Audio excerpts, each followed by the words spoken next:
भारत के दिल में स्वतंत्रता के संघर्ष के दौरान एक निडर और शूरवीर नायक उभरा, चंद्रशेखर आजाद। 1906 में अलीराजपुर जिले मध्य प्रदेश के भौरा गांव में जन्मे आजाद ने बचपन से ही स्वतंत्रता के प्रति उनकी आग में जलती राह चुनी थी। उनका स्वतंत्रता सेनानी बनने का सफर 1919 में जलियांवाला बाग के नरसंहार को देखने से शुरू हुआ, जिसने उनके छोटे से मन पर अद्वितीय प्रभाव डाला। ब्रिटिश की निर्दयता ने उनकी इच्छा को अपने देश की स्वतंत्रता के लिए लड़ने की मजबूत इच्छा में बदला।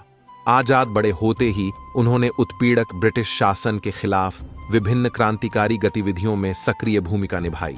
उनका उपासना और उनके कारण को देखकर उन्हें आजाद का उपाधि प्राप्त हुआ, जिसका हिंदी में अर्थ स्वतंत्र होता है, जो उनकी अटूट भावना को प्रतिष्ठित करता है। आजाद के जीवन का एक सार्थक क्षण था 1928 में Hindustan socialist Republican association HSRA का गठन।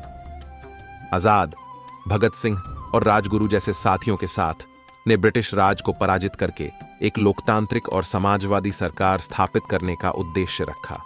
चंद्रशेखर आजाद की युक्तिवादी बुद्धिमत्ता और निर्भीकता ने उन्हें ब्रिटिश के खिलाफ एक दुर्दम्य बल के रूप में बना दिया।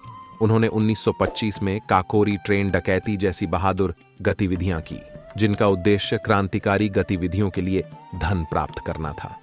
आजाद का सबसे प्रसिद्ध कृत्य 1931 में इलाहाबाद के ऑल्फ्रेड पार्क में हुआ। वहां ब्रिटिश पुलिस के घेरे में आकर आजाद ने आत्मनिर्भरता का चयन किया। एक नायक की भूमिका में उन्होंने बहादुरी से लड़ते हुए अपने प्राण को समर्पित करते हुए अंत में जीवन त्यागा।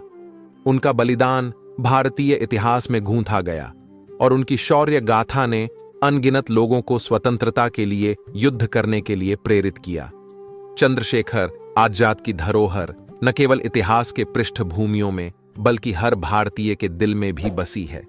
उनकी साहस, संघर्षशीलता और बलिदान आजाद और न्यायी भारत की ओर एक प्रेरणा स्रोत हैं।